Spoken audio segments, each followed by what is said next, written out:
with the flower and light of Eden Belle. This little wonderful girl was the fifth Princess Marianne.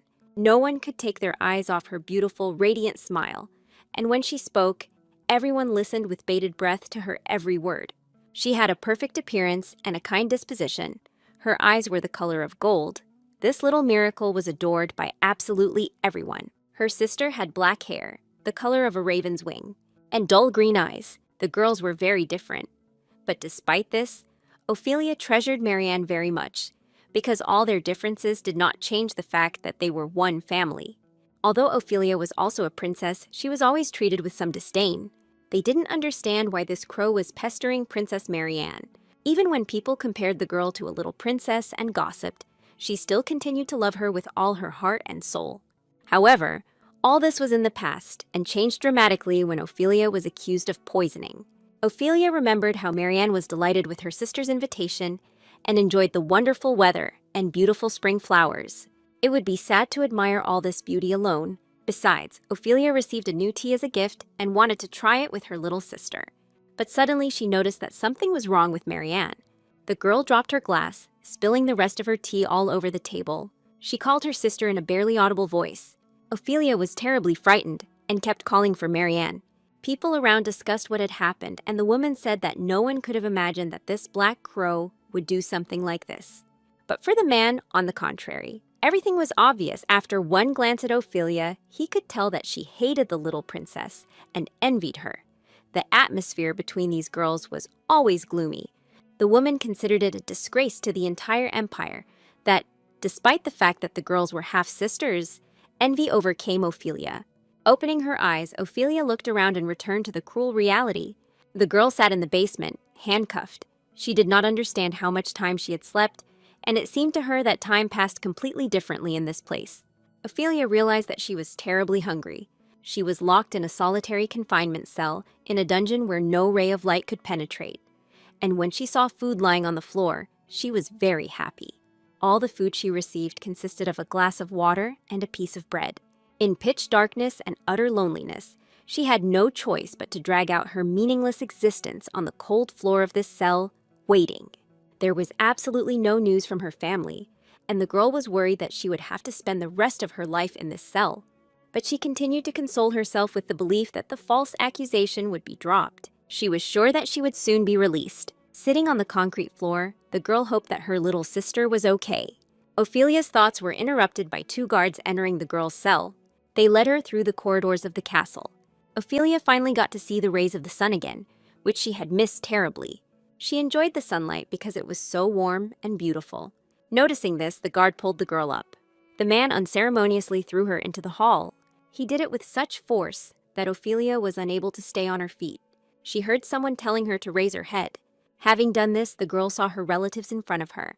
In front of Ophelia were her brothers, sister, and father. The girl was very happy to see them all. However, she was puzzled that her beloved sister, Marianne, was not with them. The little girl looked out from behind the throne with apprehension. Ophelia felt relieved when she saw her sister. She was glad that the girl was okay. Her elder brother was the first to speak, calling the fourth Princess Ophelia a criminal, and he intended to sentence the girl for the attempted murder of Marianne, fifth princess of the Eden Belle Empire. The girl was sentenced to death. At the moment when her father announced the sentence, Ophelia noticed the glee on her beloved sister's face. The father asked Ophelia if she would confess to the crime she had committed. However, the girl did not answer, because she knew that what happened was absolutely not her fault. Emperor Jules called her behavior disgusting, because it seemed to him that the girl was simply pretending not to understand what was going on. The father said his daughter tried to kill her own sister out of envy. She tried to say that she had done nothing of the sort, but there seemed to be a lump in her throat, preventing her from saying a word. Princess Adriana pounced on the poor accused girl and shouted that the emperor was speaking to her and that she was obliged to answer him. Little Prince Relis insisted that Ophelia knew what her fault was and believed that she should admit it immediately. The girl tried to explain to her brother that it was not her fault what happened, but the boy did not want to listen to his sister's excuses and repeated that she should confess that she had tried to kill their sister Marianne. Ophelia kept repeating that she was innocent and had never tried to do anything bad to her little sister. However, the boy ordered that a witness be called. After this, a maid appeared at the door. Rebecca greeted the imperial family, after which she introduced herself and told them that she served in the palace of the fourth princess, and she said that she saw everything that happened with her own eyes. The maid saw how, on that day when the princesses were drinking tea, Princess Ophelia added some white powder to her sister's tea. Ophelia was surprised by the girl's story because she knew perfectly well that she had not put anything into Marianne's glass. The whole family listened to the maid's story, and she continued, saying that she saw what was happening only out of the corner of her eye and did not attach any importance to it, since she mistook the powder for sugar. The maid could not even imagine that it could be poison. After the witness had spoken, the emperor said that Ophelia had now heard everything with her own ears, and after a search of the princess's room, remnants of poison were found in the closet. It was the same poison that was in Marianne's cup. The accused screamed that this couldn't be because she was seeing this bottle for the first time. She was ready to swear that she never tried to kill Princess Marianne. She rushed towards the eldest prince, Lachias, and she prayed that he would believe her, although she was already sure that he knew about it. Tears appeared in Ophelia's eyes, but she continued to ask her brother to believe her. The prince leaned towards his sister, and the girl already had time to think that he believed her. But instead of trust, she received a very strong slap in the face. After this, Ophelia could not hold back her tears, and they flowed like a stream down her cheeks. The prince grabbed his sister's face with force and called her a vile girl and said that she had gone completely mad with envy. The boy told his father that there was no longer any need to listen to her because this shameless girl refused to repent of her own crime. He believed that this girl deserved her punishment. Looking at her family, Ophelia thought that she really didn't want to die like this. She looked at her little sister with a plea for help. But instead of helping her older sister, she burst into tears and told her father that she was scared. Both sisters cried, one from fear and the other from the realization of her helplessness. The execution was scheduled to take place in 4 days. The emperor forbade giving the condemned woman anything other than stagnant water. Then came the day of the execution, and the main character was very worried about these days. They seemed like an eternity to her, and now the girl was already being led to the place of execution. Her entire family gathered to watch her die. They waited for this spectacle sitting at a long table. Ophelia still hoped that everything could change, and the execution would be cancelled. However, the executioners had already managed to prepare all the equipment to carry out the punishment assigned to her. First, they gouged out her eyes with a red-hot weapon, but despite the burning pain, the girl did not close her eyes. Struggling with pain, the main character thought about how absolutely no one from her family believed her. They didn't even try to listen to her. She turned to Silena, the goddess of the empire, the moon and revenge.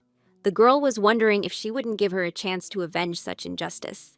In this case, she wanted to die quickly, and she asked the goddess not to allow her to be reborn as a human, so that she would never love anyone again and never be betrayed. It seemed to the girl that it was better to live her life as an unremarkable creature. Some time after everything happened, a little boy sat at the feet of his beloved pregnant mother. He dreamed that his little sister would be born earlier, and his mother promised him that the child would definitely be born in a few months.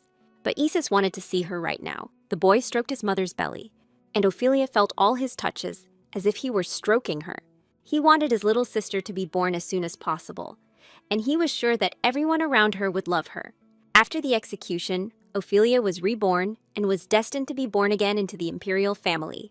Everyone in the palace praised the little girl for being kind and sweet, but that didn't stop them from talking about how something was wrong with the girl. And all because, unlike all other babies, not only does she not express her emotions, but she also hasn't uttered a single sound in her entire life, let alone such simple words as mama and dada. In fact, if she wanted to, she could speak right now, but for some reason, she was afraid to do so. Seeing the light in front of her, she asked if they had come to console her, and then thanked them for it. Only this young child could see this light. These were the spirits that had been with the girl since the very day she was reborn. Ophelia was reborn with the rare gift of seeing spirits of light. People like her are called sorcerers. This ability allows one to see spirits as material objects, which was quite useless considering that the girl had no desire to live. Nevertheless, communicating with them comforted the little girl. The spirits were sure that she could talk, and the girl agreed with them, saying that she could speak whenever she wanted to. However, remembering the last days of her previous life, the girl said that she was afraid. She was afraid that no one would believe her again, or that suddenly her loved ones would betray her again. However, Her new mother took great care of her and held out her arms to her baby. She took the baby in her arms. The empress was confident that their Aisha would definitely speak soon. Her mother was willing to wait as long as it took. The empress devoted a lot of time to her baby, showering Aisha with love and care. The girl was supposed to have a birthday soon. The empress was sure that the girl was very interested in what gifts His Majesty and His Highness would present her with this time. The girl remembered that on her last birthday, Isis himself caught a bear and gave it to her, and he was only 12 years old at the time. The emperor himself decided to honor the empress and Aisha with his presence. Seeing the baby, he said that he saw the light of their empire. He reached out to his daughter, and stroking the girl on the head, he said that she had really grown a lot. The empress was pleased with these words of her husband, and she asked if he wanted to take the baby in his arms. The emperor, sensing his son's gaze, asked him if he really thought Aisha was so small that her father could harm her simply by picking her up. Aisha thought that she had certainly heard that she was smaller than other children, but that did not mean that she was as fragile as glassware. The empress said that this was their child, and that every day this little one was getting healthier, and soon she would be 1 year old, so everything was fine. The emperor agreed with his wife, and stretching out his arms to his daughter, called her to him. Taking Aisha in his arms, he called her his beloved daughter. The girl was surprised to hear such words from the emperor, because in her past life, she had never heard such things from her parents. He then announced that he had decided to hold a banquet in honor of his daughter's birthday. He was sure that the people would be happy to know that the princess was growing up healthy. While the empress was trying to find out all the details of the upcoming banquet and was worried about how her daughter would endure it, because she was very shy, Aisha thought that the banquet in honor of her birthday was an interesting idea. This banquet was supposed to last a whole month. The empress did not believe his words. She understood that if the banquet lasted so long, the cost of its maintenance would be too great. However, the emperor was not joking. He believed that it was worth arranging such a celebration for the sake of his daughter's birthday, and money in this case had absolutely no meaning. He also noted that Isis supported his proposal. Aisha was categorically against such a long banquet, considering it too tiring. She didn't like the idea at all. The girl believed that the empress would not agree to such a proposal. It had not been long since Empress Iris had appeared in the palace, and her position was quite precarious. The late Empress Thetis had an excellent pedigree, and her people were still within the imperial palace grounds.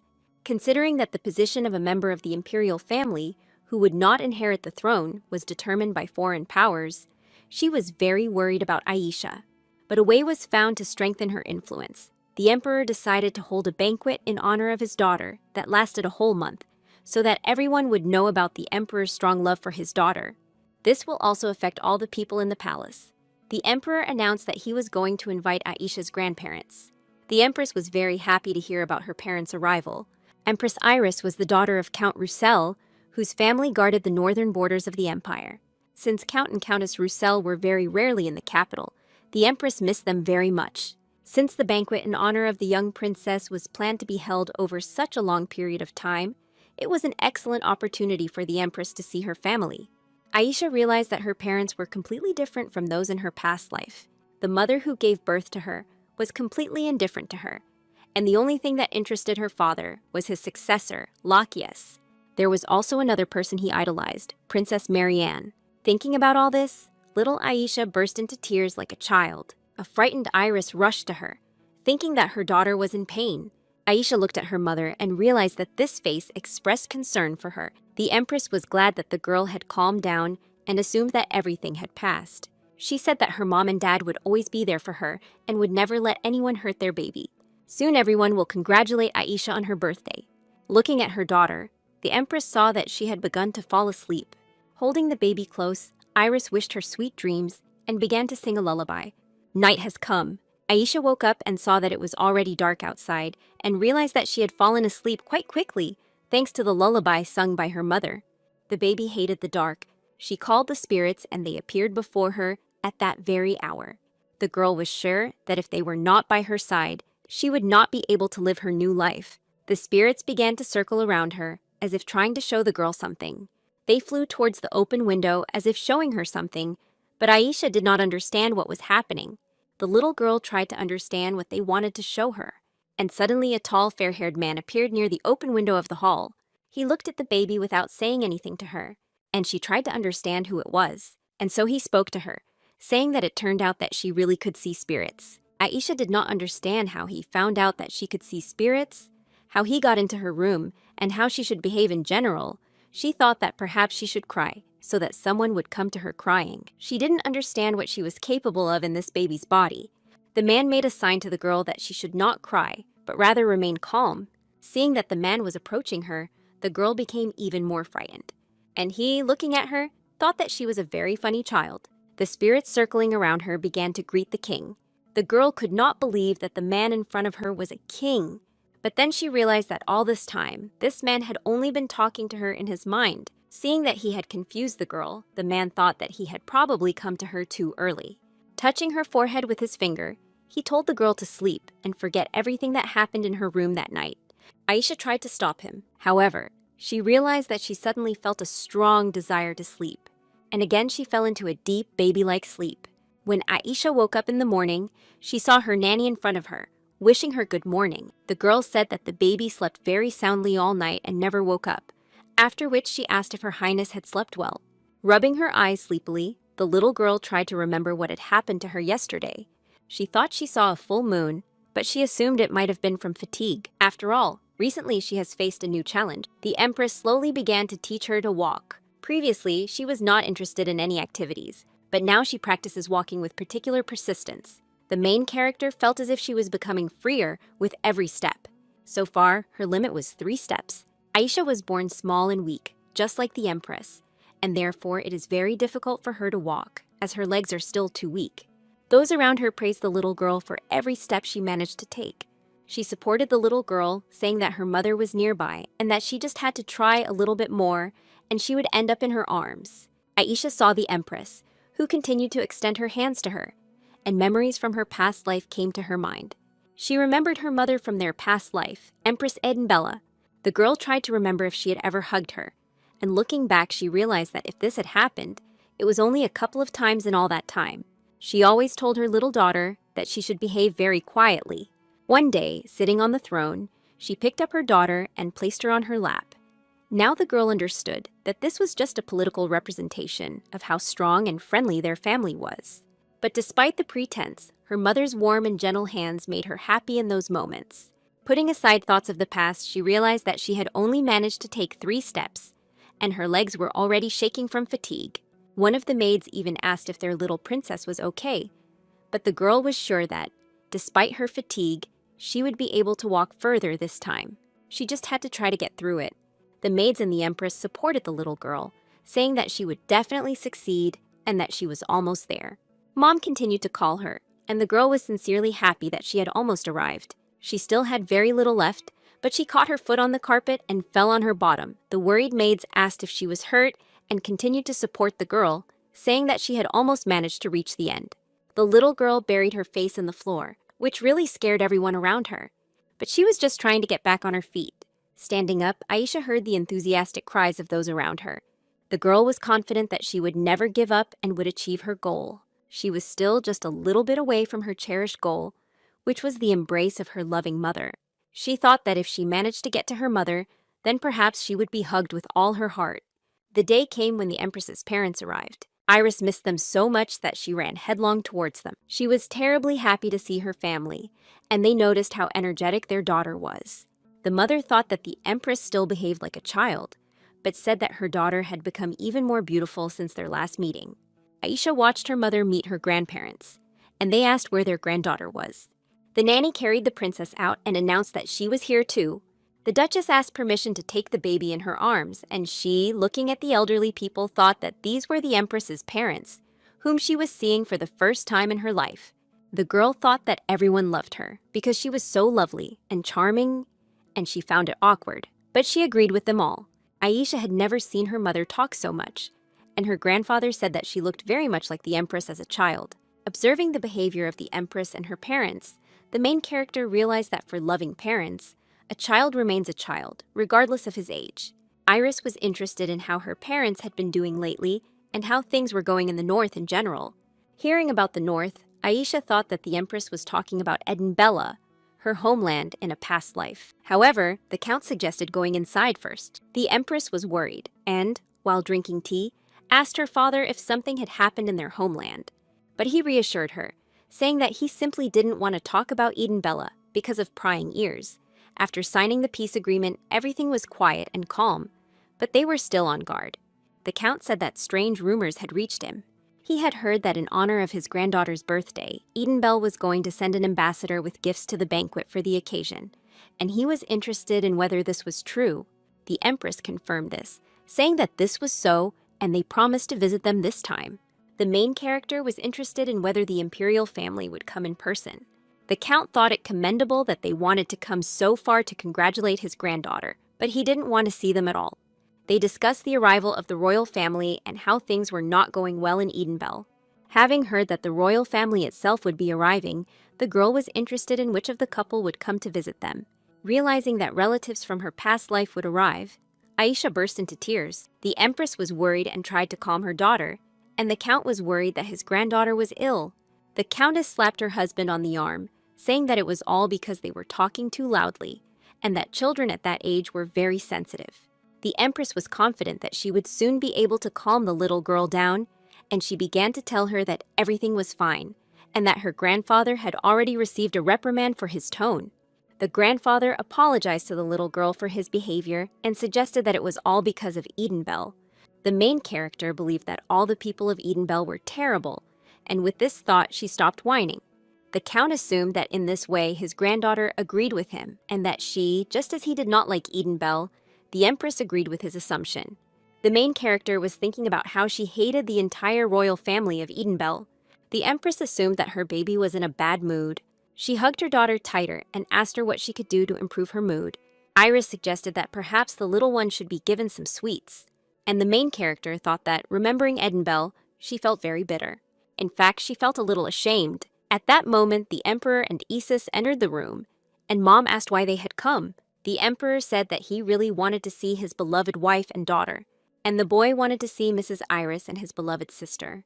Iris suggested that they both sit down first, and they looked at each other, because their answers coincided despite the fact that they had not agreed on anything.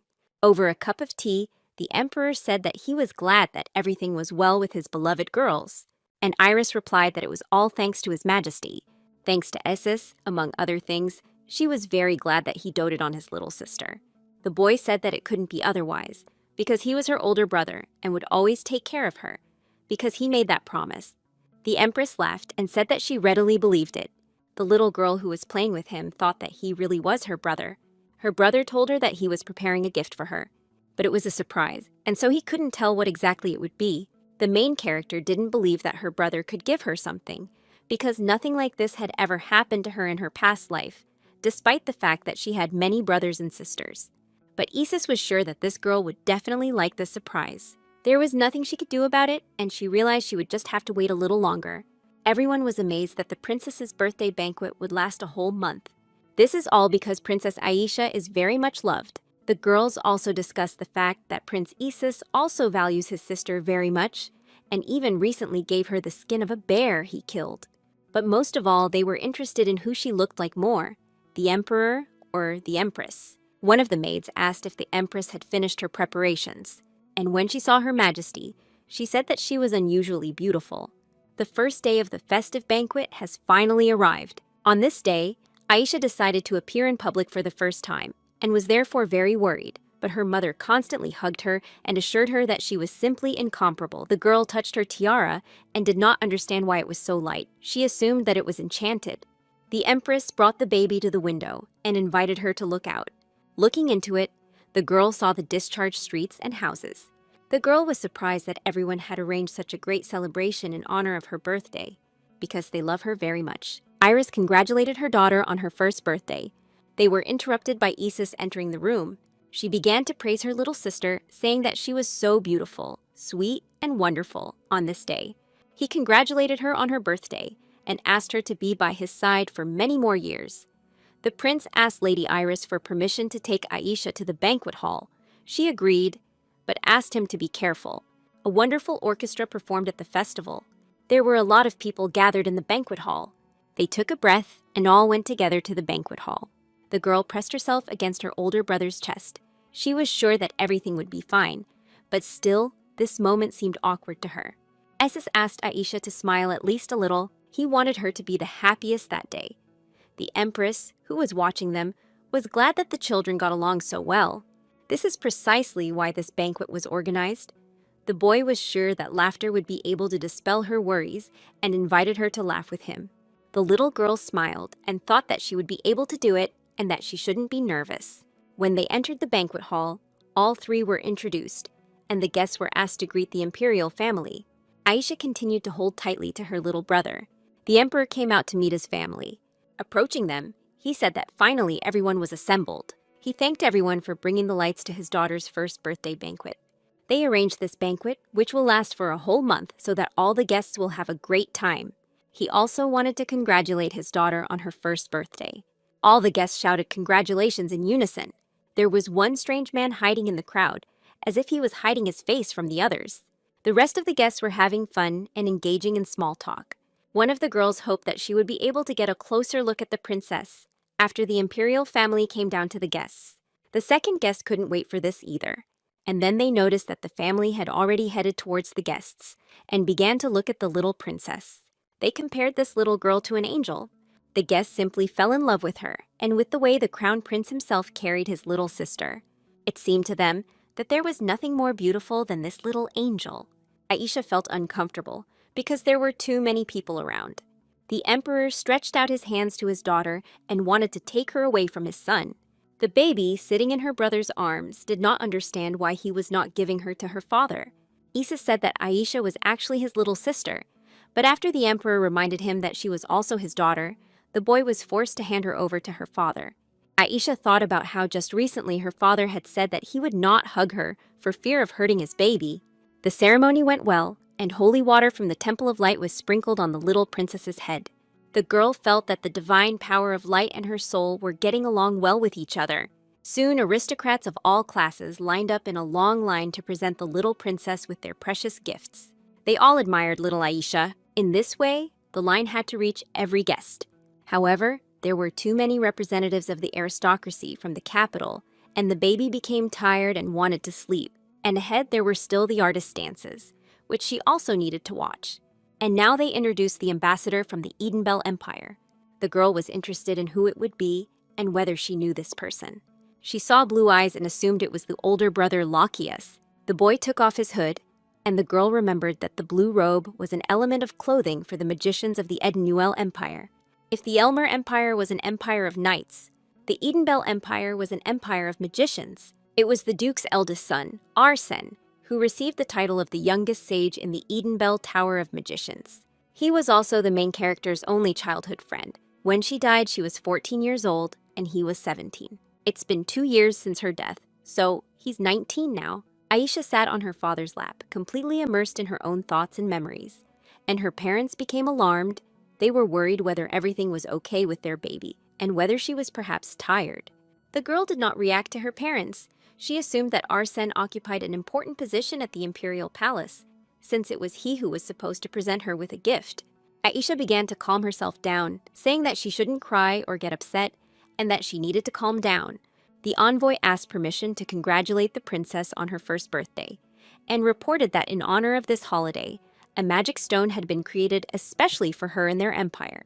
This stone combined magical charms and the element of water, so its owner would be completely safe. However, for the main character, the most important thing was that this guy was okay. The next person to congratulate the princess was Crown Prince Isis, who was also her brother. The little girl thought that he was going to give her that very promised surprise. He kissed the baby's little hand and congratulated her on her first birthday. The emperor interrupted him, saying that he had long ago understood what his son wanted to do and had expressed his assumption on this matter. He thought that the boy wanted to take the knightly vow to Aisha. The prince did not deny this and said that this is exactly what he intended to do. The little girl certainly didn't expect such an action from her brother. He didn't understand what this knightly vow meant. In the Elmir Empire, there is an eternal oath, because this empire is an empire of knights. By taking this oath, the knight undertakes to protect one and only master, to defend not only the convictions and honor of the master, but also to devote one's whole life solely to serving him. The main character could not understand why her brother decided to swear allegiance to her. She was confused, and Isis was afraid that something had happened to his sister. But the little girl didn't know when the hearts of her loved ones would change, and she would be betrayed again. In this life, she looked for a catch everywhere. So she decided to cry. But the brother reached out his hand to her and began to calm his beloved sister. He told her what he had already said more than once. No matter what happened, he would always be ready to come to her aid and protect her. She was his miracle, his desire, and simply his everything. He will try to become stronger in the future in order to be her support. He asked his sister to believe him. All this time, he continued to hold her tiny hand in his. Aisha thought about what a fool her older brother was. The emperor took the sword brought by Isis and said that they accepted his oath. He asked if the boy was ready to dedicate his glory, destiny, and power to his sister. Isis swore that he would give her everything. All the guests present began to applaud such a generous gift from the heir to the throne. The crowd began to cheer, calling out the names of the prince and princess one after the other. The little princess thought that perhaps this would be the end of her failures. The emperor's tenderness, her mother's care, and Isis's smile made the girl think that, thanks to all this, she might be able to be happy. The emperor and empress announced that their daughter should now go to bed to get some rest. Isis wanted to take his sister to her room and asked permission to do so. He suggested that Aisha would be annoyed if she didn't see the fireworks, since she had never seen them before. And the girl remembered that her nanny had said that there would be a lot of half-timbered houses on her birthday. The emperor agreed with his son and said that the evening was not really over yet, after which Iris suggested putting the baby to bed after the fireworks. Isis happily grabbed his little sister and carried her to the balcony. He said that there would be no people there, but the view of the spectacle would be very good. While carrying his little sister, he asked if this was her first time seeing fireworks. Brother started to describe to her what fireworks look like. He said that first there would be a boom on the ground, then in the sky, and then she would see many beautiful lights. And in order to protect his sister's ears, the magician will try to launch the fireworks quietly. He had seen this miracle more than once, and therefore could confidently say that it was indeed very beautiful. Aisha was very surprised to hear about the magician. Because it is not so easy to meet a magician in Elmira, it was clear that the emperor paid a lot of attention to this evening. Isis pointed his finger at the sky and told his sister to look, as everything had already begun. The children watched as the most beautiful fireworks exploded in the sky. They were both amazed by his beauty. He continued to show his sister the directions in which the fireworks were being launched, and they both enjoyed the wonderful spectacle. During a break between volleys, the boy looked at his little sister and told her that she was charming. At that moment, the main character felt like she could start talking, probably because now her voice would be drowned out by the noise, which meant that Isis wouldn't hear her words. Aisha called her brother by name, after which she became afraid that her brother might have heard something, and suggested that she should probably say what she had planned as quickly as possible. The princess did not understand why it suddenly became so quiet. Isis turned to his sister and asked if she had really just said his name. The boy couldn't believe it, and repeated over and over again that the little girl had called his name. Aisha looked at her older brother with a smile and thought that she had only tried to pronounce his name, and he was so happy that he couldn't hold back his tears. Isis was too engrossed in trying to persuade his little sister to try it again at least once more, and didn't notice how the frightened parents approached them. They had absolutely no idea what was happening to their children. The princess did not understand why her brother loved her so much, and he, meanwhile, could not cope with the surging emotions, and could not properly connect two words to explain to his parents what had happened. So the empress told him to take a deep breath and try again. Aisha didn't understand why she opened her heart to these people so easily, but she knew one thing. Now she could speak. And the girl decided to call the empress, calling her mother. Iris could hardly believe what she heard. She was incredibly happy that the baby had finally started talking. The emperor rushed to his daughter and asked her to call him too. The main character smiled and quietly said, "Dad." The pleased emperor took his baby in his arms and said that everything was so, he was her dad. Isis was so happy that his sister called his name first that his tears of happiness never stopped. Aisha finally accepted that these people were her real family. Arsène stood and watched everything that was happening on the balcony below. A man approached him from behind and asked what he was looking at so intently. He was a master of magic. He said that before there was chaos in this family, but now they are enjoying peaceful days. Arsène was worried that something terrible might happen if someone heard the man, but the man was sure that nothing could happen to him, because they were in the very heart of the empire, and besides, he hadn't said anything like that at all.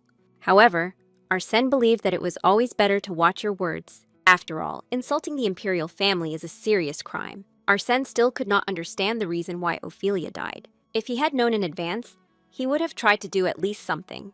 He was sure that in that case, he could at least somehow help her. However, when the guy found out about this, it was already too late. Now every time I wake up, this young man sees Ophelia. He sees her smile so clearly. Tears streamed down Arsène's cheeks, and he said that he could never forgive the imperial family. But the master told him to calm down and pull himself together. Wiping the tears from his face, the boy confessed to the master that he wanted to investigate the death of his girlfriend. He was determined and wanted to know the truth. The master said that the boy could do whatever he wanted and promised to help him in his endeavors. A joyful Arsène thanked the man for this, and the man said that if this guy wanted to thank him, he should not forget about training and should give the master a shoulder massage every day. Arsène was happy to receive approval from the master. After the master left, the guy looked at the empty balcony again, and I thought about a little girl named Aisha de Elmir. Thanks to her, he is determined to make his plans come true. He put the hood of his robe back on and followed the master. 6 whole years have passed since the princess's first birthday. The little girl sat in the shade of a tree and went about her business, and suddenly someone called her. She was pleased and shouting, "Brother!" and wanted to jump up and run to meet him who was calling her. But he got ahead of her. Approaching his sister, he said that he had arrived. The prince sat down next to his sister and asked what book she was reading. She showed him the cover of the book, and he was surprised by what he saw. It was the history of the formation of ancient languages and the abstract principles of their development. He reminded her that his little sister was only 7 years old and too young to read such serious books, but she only laughed in response. Isis considered his little sister to be a very smart girl. The seasons continued to change one another, and it was already the 7th spring since Aisha's birth. This girl finally decided to open her heart to a new family. Aisha began to demonstrate her abilities at the age of 3. She very often came up to her mother and said that she wanted to read a book. In this way, she began to learn letters, or rather, to pretend to learn them. The family's reaction was explosive. One day, Isis ran to the empress and, showing her his sister's notes, said that she was a genius. She could already write his name back then. She also learned to write mom and dad. After this, the little girl gradually began to learn the Elmir language. I read fairy tales and recently started studying ancient languages. She was especially interested in books about spirits. Because spirits had long since disappeared, it was difficult to find records even in the imperial library, but in ancient times, there were many more different types. And the girl suggested that it was possible to obtain information about spirits by studying ancient languages. Since Aisha was not the successor to the imperial throne, she was worried that she was showing too much ability. But she thought that after lying in bed for so long, she could finally study something, and the girl found it exciting. The heir to the throne should have been wary of a member of the imperial family who was called a genius, but the girl was sure that her brother was not like that. He occupied a very stable position in the palace, and everyone loved and respected him. The brother brought Aisha back to the present in his mind and asked her if she would like to read fairy tales instead of all these serious books. Looking at her brother, the girl realized that he had changed a lot. He grew taller and his voice became deeper. Isis looked at his little sister and offered to read to her. She laughed and said that she had read all the fairy tales a long time ago and thought to herself that his face had changed the most. Now he had become even more attractive. In this case, he suggested that she take up painting, saying that he could draw very cute rabbits. The little girl laughed even harder and asked if she could draw a cuter rabbit than her brother. She enjoyed teasing him. It was fun. In fact, there was only one main reason why Aisha wanted to study spirits. It was the revenge of the Edenbel Empire. Fortunately, even in the Elmir Empire, one could find out news about her homeland from a past life. For many centuries, these empires were at odds, and only a few decades ago, they began to build friendly relations, but they still showed hostility and interest in each other. It is said that Marianne was still revered as a saint, and Lachius was soon to perform the coronation ceremony of the crown prince. The girl thought that after her death, her entire family from her past life lived happily. The spirits that appeared asked if Aisha was okay, and it dawned on the girl that when she was the princess of Edenbel, she could not see spirits. So now, when she decides to take revenge on the imperial family, spirits will become her trump card. Aisha still didn't understand what had happened then. And what did Marianne's glowing eyes mean? The girl sat next to her brother, holding in her hands the book she had previously read, and could not tear herself away from her thoughts and memories. Looking at his little sister, Issa said that sometimes it seemed to him that she was much older than him. The little girl looked at her brother and didn't know what to answer to his suggestion. However, he did not wait for any answer from her and assumed that he was most likely just imagining it. It was all because Aisha was so brilliant. But the girl laughed and said that her brother was also very smart. She heard that in their empire, no one could compare to his spear skills, and he trained daily. Aisha suggested going into the castle because it had become a bit windy outside, but he said everything was fine and asked her to rely on him if she got into trouble. The girl looked at him and promised that that is exactly what she would do. A little later, returning home, the girl did not understand what was happening in the castle. Absolutely all the servants were busy maintaining order. The little girl asked her nanny what had happened, and she replied that the empress had returned home and was waiting for the princess. In the Elmir Empire, there was a major event every season, including the spring festival, the summer solstice, hunting competitions in the fall, and the New Year's festival in the winter. A week before and after the festival, offerings are made to the god, and everyone actively prepares for the celebration. Since they are the most important events of the year, the imperial palace prepares for them very diligently. Therefore, the empress is always diligently busy preparing for them. The spring festival was soon to come, which meant that the main character's mother was again very busy preparing. As she entered the empress's room, Aisha thought about what her mother wanted to tell her. The empress sat at the table and drank tea. When she saw her daughter, she was very happy to see her and greeted her baby. The girl ran up to her mother and told her how much she missed her, after which she asked how she was doing. The empress said that it was also very hard for her not to see her beloved daughter for 3 whole days and told her daughter to sit down next to her. The main character was interested in how preparations for the spring festival were going. Iris said that everything was as usual, but there was one problem. People were getting bored because they saw the same thing over and over again. She would really like to add something new to this event, but absolutely nothing useful came to her mind. But there was something more important. The empress asked her daughter if she remembered the scientist Alamine, who came last time. The girl, of course, remembered him, because he was a teacher from the Imperial Academy. The girl suggested that there might have been some problems when determining her level of knowledge, and perhaps a few more mistakes needed to be made. Her mother told her that the scientist had repeatedly said that Aisha had very, very good abilities. He even called her a genius that is born once every few decades, the girl wanted to joke, saying that being such a genius is very burdensome. But then she thought that she should have answered her mother a little more gently. The empress asked her daughter what she wanted to do in the future. After all, she had long ago realized how smart her daughter was, and even remembered the admiration of the woman who came to teach her little one in childhood. But after hearing the scientist's opinion, she began to worry about her daughter's future. She and the emperor were ready to support any choice their daughter made if she wanted to do something specific. The princess had no idea what to say to her mother. The empress said that she had been hasty in speaking of this now, and therefore her daughter should not rush into answering. She then asked if her daughter wanted to make friends with the other children at the festival. She suggested that new acquaintances could help Aisha decide on her future occupation. Aisha asked her mother if she was sure that her father and brother would not mind, because they always told her that it was very dangerous outside the palace. The empress promised to try to convince them of this. Aisha was very happy with her mother's offer because she always wanted to have friends. In the evening, sitting in her room, the main character recalled the past day. She remembered her mother's words about how she and her father would support any choice she made, and her brother's words about how she could always rely on him. However, she knew that if she wanted revenge, she would have to do it alone. She didn't want to burden her loving family, so she had no choice but to hone her magical skills. The main character decided that she needed to focus on what she could do right now. The little girl went to the library to choose the right book. However, she didn't understand where she should start. She became upset and cried because she could not read the books she needed. After all, she had only recently mastered the basic level of ancient languages, and all the necessary literature was in them. It was difficult, but she managed to learn basic vocabulary. And also, thanks to an understanding of the principles of formation, it was possible to infer the meaning of letters by looking at their shape. The whole difficulty in choosing a book was that she was at a beginner level and knew only half of the letters. However, although this was the Imperial Library, where all the books of the Empire were collected, there were very few books on ancient languages, and all of them were ancient. The girl wasn't sure that there was even one book suitable for her in this library. However, Quite by chance, her gaze fell on a book about the history of perfumes. She realized that if she studied this book, she would be able to learn much more about spirits.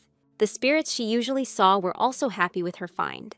The girl was sure that she needed to read this book as soon as possible, but the spirits began to call her. They showed her another book that was on the shelf, but she didn't understand why they were showing it to her and asked if this book was about magic. And they continued to insist that the girl should read this book. Aisha didn't know if it was directly related to her abilities, but until now she could only exchange a few words with the spirits, let alone conduct a constructive dialogue with them. But if they insisted so much, there must have been some reason for it. She took the second book and decided that she should read both books she found. The girl was walking down the corridor when she heard someone calling her. Turning around, she saw her little brother. He asked her what she was doing there. Having hidden the books, the girl did not know what she should answer Isis. Taking a closer look, he finally noticed one of the books, but she told him that it was a book for studying ancient languages. She thought it would be a good idea to learn ancient languages, and so she decided to give it a try. The prince listened to his sister very attentively, after which he said that he heard about the arrival of a scholar who said that Aisha was very smart, so the prince was very proud of his little sister. It seemed to him that Mrs. Iris was seriously thinking about her future, but the girl had no need to worry about it. She should do what she wants, and her family will definitely support her. Then he said that he still had things to do, and therefore, he had to leave. The girl was interested in what her brother was thinking about. She had the impression that he guessed that she had some kind of taiga. But Aisha tried to push these thoughts away, saying that this could not be. Everything that was happening reminded her of some kind of fairy tale, connection with spirits, or its rebirth after death. She will never be able to tell her beloved brother about all this. Having settled herself comfortably, she took one of the books and began to read it. This book talked about how the spirits began to fight with each other and ended up suffering greatly because of the sorcerers. Aisha was very engrossed in reading the book. She found it all very interesting. It seems that the sorcerers disappeared due to their involvement in the battle between spirits. She lacked the skills to read this book properly, but she still found it very interesting. However, she was unable to find anything about people who were born with the ability to see spirits. Aisha could not understand who she was in this case. She had no one to consult with, so she didn't know what to do with this ability. Quite by accident, she saw a spell to summon spirits. She was glad that she had finally found something. To summon a spirit, mana and a soul were first needed. If both conditions were met, then the most important thing was contact to summon the spirit. It is a magical contact that has existed since ancient times and is capable of connecting spirits with this world. Aisha was very upset to realize that this book did not cover spirit summoning in detail. If the reader wanted to perform a spirit invocation, he had to buy a special book. Aisha was angry and threw the book aside, thinking that the writers were making fun of her. She picked up the book again and thought that it was impossible for it not to have anything to do with summoning spirits. It was obvious to her that this book was written by a merchant who did this in order to sell another one. The spirits that appeared tried to calm the princess. She said that they were right, and she was just very worried, although there was absolutely nothing to worry about. She just needed some rest, but she remembered the second book that the spirits had told her to read. It had neither a title nor an author, but perhaps information about spirits was passed on by word of mouth.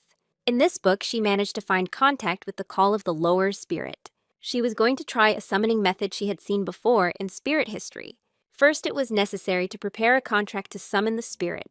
Further, if the summoner did not have enough magical powers, he needed to use a mana stone. And if even in this case there was not enough strength, then it was necessary to join forces with a high-ranking sorcerer. And when the contact will be made, you need to put your hand on it and say the following: "Spirits that make up all that exists, come and give strength." Aisha did everything exactly as it was indicated in the book.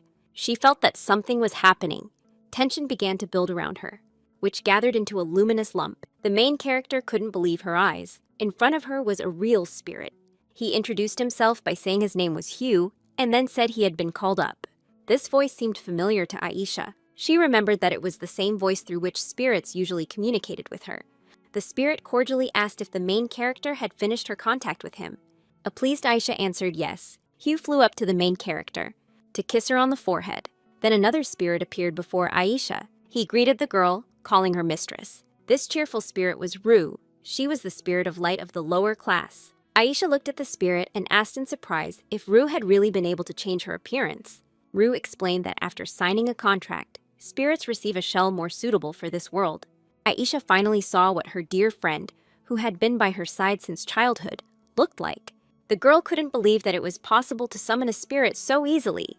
And then Rue said that making a contract with a spirit is not so easy. However, there was a very close connection between Rue and Aisha, and that is why the girl was able to summon the spirit with such ease. Rue was very happy that the princess called her.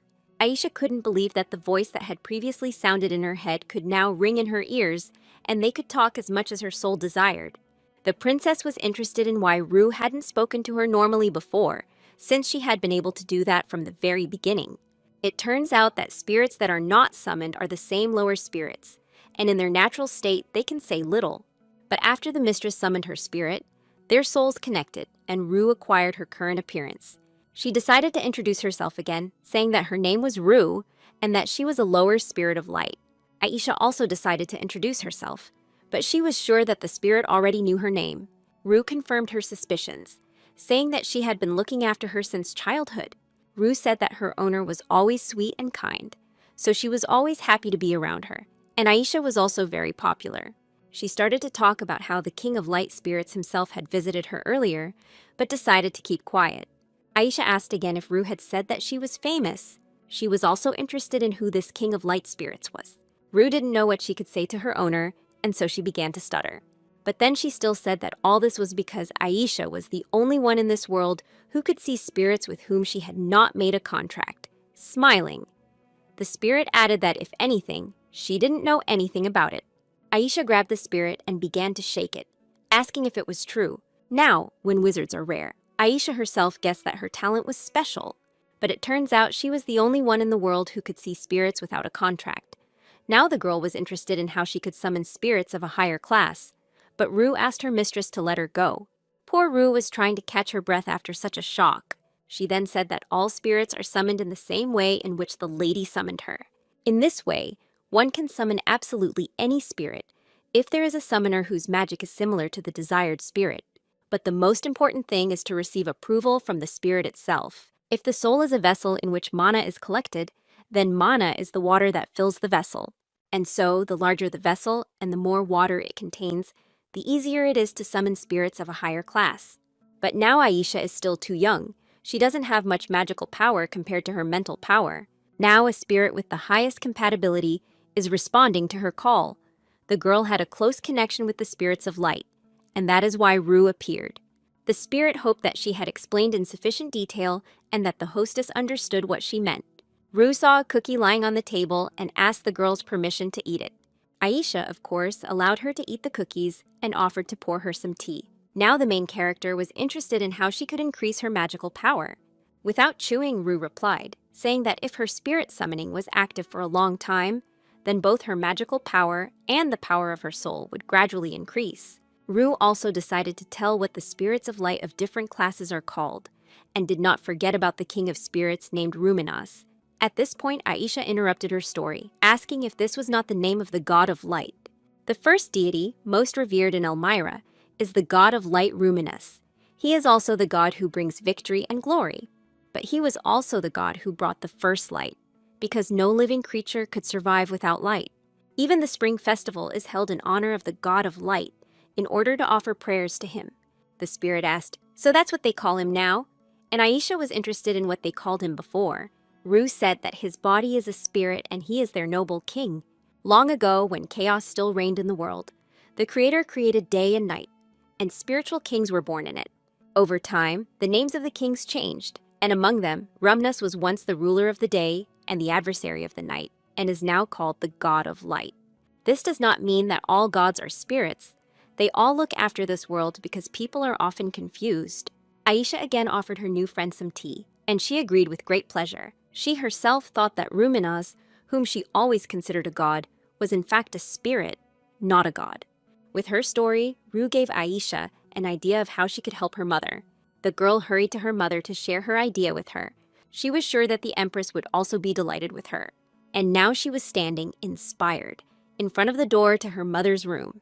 Upon entering the room, she immediately suggested to her parents that they organize a celebration for the spirits at the spring festival. This day was very cloudy and rainy.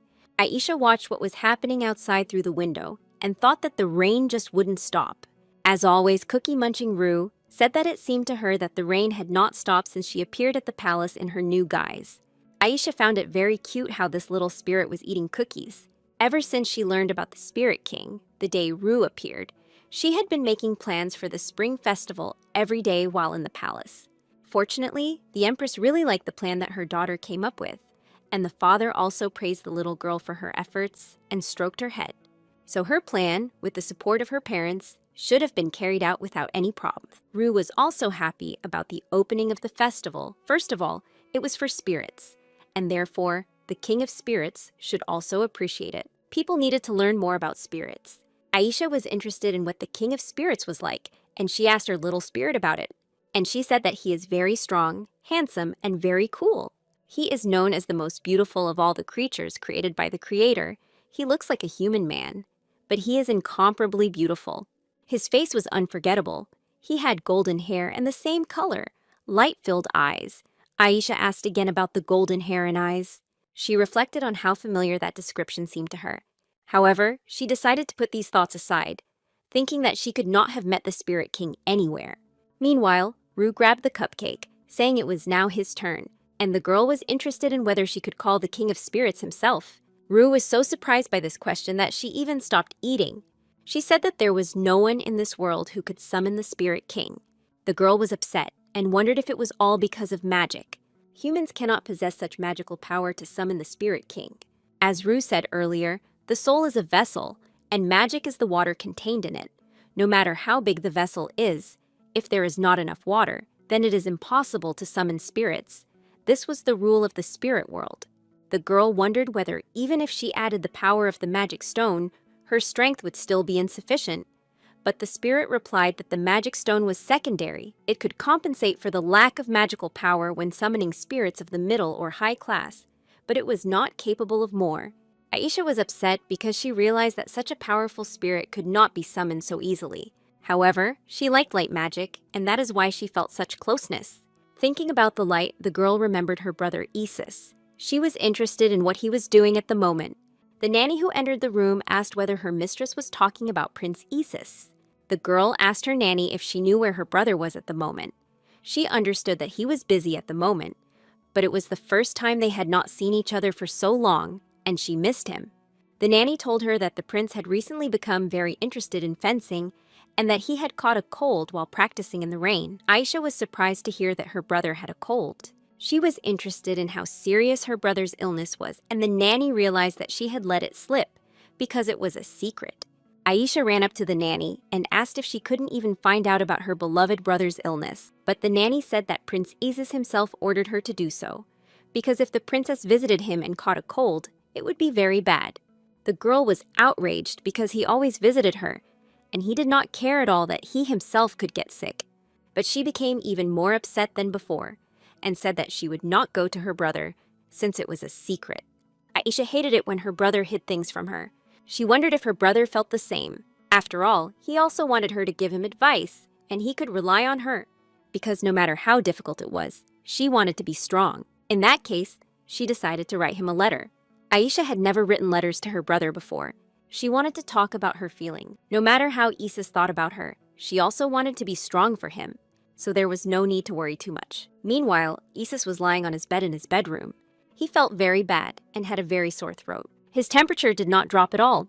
He finally realized that he had to stop swinging his sword in the rain. The guy sitting by his bed didn't understand why he was doing this at all. Isis replied that he did this in order to be able to wield a sword at any time and in any weather.